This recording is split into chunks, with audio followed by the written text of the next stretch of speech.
గతంలో తెలుగుదేశం పార్టీ అమరావతి నిర్మిస్తానని అమరావతికి సంబంధించిన భ్రమను ప్రజలందరూ కూడాను కలిగించింది. ఈ నేపథ్యంలో ఈ ప్రాంతంలో పనిచేస్తున్న రైతు కూలీలందరూ కూడాను వారికి అందించాల్సిన వేతనం అంటే పెన్షన్ లాంటిది కూడాను ఇస్తామని చెప్పి గతంలో ప్రభుత్వాలు కేవలం 2,500 రూపాయలు మాత్రమే ఇవ్వడం జరిగింది. వాటిని పెంచుతూ గౌరవ ముఖ్యమంత్రి ఇప్పుడున్న ముఖ్యమంత్రి వైఎస్ జగన్మోహన్ రెడ్డి 5,000 పెంచుతూ కూడా ఉత్తర్వులను జారీ చేశారు.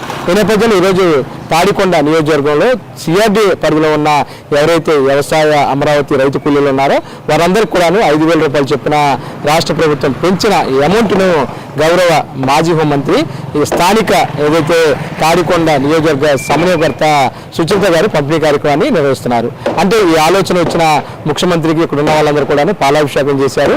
అంతేకాకుండా రైతు కూలీలను కూడాను ఆదరిస్తూ వారి ఏదైతే కూలీని పెంచుతూ ప్రభుత్వం నేరుగా వారికి 5,000 రూపాయలు అందించడం పట్ల కూడాను ఇక్కడున్న రైతు కూలీలందరూ కూడాను సంతోషం వ్యక్తం చేస్తున్నారు. ప్రస్తుతం నాతో మాజీ హోంమంత్రి సుచరిత గారు ఉన్నారు. మేడం చెప్పండి, రైతు కూలీలు ఎలా ఫీల్ అవుతున్నారు? ఈ తాడికొండ నియోజకవర్గానికి సమన్వయకర్తగా నియమించిన తర్వాత మొట్టమొదటిగా నాకు ఈ అంశం దృష్టిలోకి వచ్చిందండి. నాకు తెలిసి దీన్ని గౌరవ ముఖ్యమంత్రి గారు చెప్పారు, మరి ఆయన నోటీసులోకి తీసుకుపోవడము మరి ఏ ఇబ్బంది కలిగిందో కానీ వీళ్ళకి ఇంకా 5,000 అందట్లేదు అని తెలిసిన వెంటనే నేను ఫిరంగిపురం వాలంటీర్స్కు వందనం కార్యక్రమంలో గౌరవ ముఖ్యమంత్రి గారి దృష్టికి తీసుకువెళ్ళడం జరిగింది.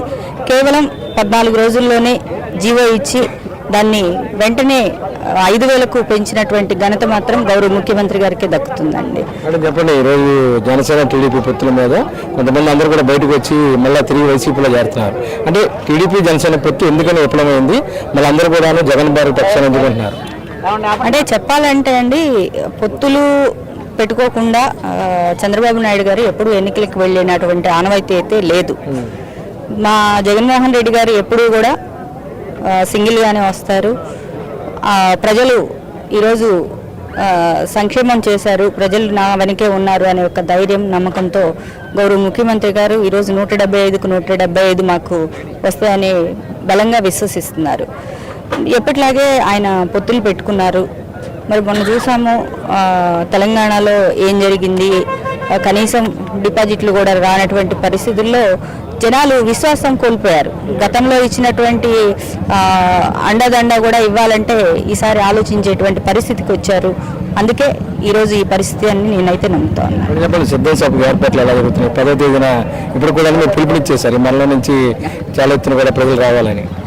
ఖచ్చితంగా అండి, ఈరోజు జరగబోయేటువంటి ఆఖరి సిద్ధం సభ, అందులో గౌరవ ముఖ్యమంత్రి వర్యులు మా మేనిఫెస్టో కూడా రిలీజ్ చేస్తారని అనుకుంటా ఉన్నాము. మరి దానికోసం ప్రజలు ఆసక్తిగా ఎదురు చూస్తూ ఉన్నారు. జరగబోయే ఖచ్చితంగా అండి దాదాపు 15 లక్షల మంది తరలి వచ్చి ఈ సిద్ధం సభను విజయవంతం చేస్తారని చెప్పేసి అనుకుంటా ఉన్నాం. ఈ తాడికొండ నియోజకవర్గం నుండి కూడా దాదాపు 15,000 మంది తరలి వెళ్తారన్నటువంటి సమాచారం అయితే ఉంది.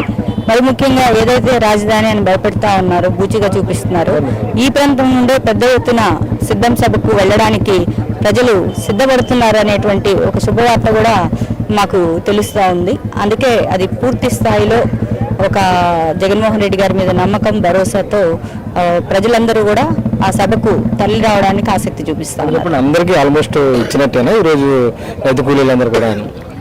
కేవలం ఒక తుళ్ళూరు మండలమే కాకుండా అండి, ఈరోజు మంగళగిరి ప్రాంతంలో ఉన్నటువంటి సిఆర్డీ పరిధిలో ఉన్న 17,000 మందికి ఈరోజు లబ్ధి చేకూరడం జరిగింది. కేవలం ఒక తాడికొండ నియోజకవర్గానికే కాకుండా మంగళగిరి నియోజకవర్గంలో ఉన్నటువంటి రైతు కూలీలకు కూడా ఈరోజు ఈ యొక్క గొప్ప మంచి జరిగిందని చెప్పేసి అనుకుంటా ఉన్నాం. దీనికి ప్రభుత్వానికి వచ్చి నెలకు దాదాపు 8.5 కోట్ల రూపాయలు అదనా భారం పడుతున్నప్పటికీ కూడా మరి వాళ్ళందరికీ వెంటనే మంజూరు చేయడం అన్నది గౌరవ ముఖ్యమంత్రి గారి గొప్ప మనసుకు నిదర్శనంగా తెలుస్తుంది. అతను కూడా రైతు కూలీలకు ఏదైతే గతంలో గౌరవ ముఖ్యమంత్రి చెప్పారో ఆ కోరికను కూడా అంటే పెంచిన అమౌంట్ కూడా ఈ రోజు రైతులకు అందజేయడం జరిగింది. జర్నలిస్ట్ బాణిజన్తో కలిసి ఐడెంట్ కోసం అబ్దుల్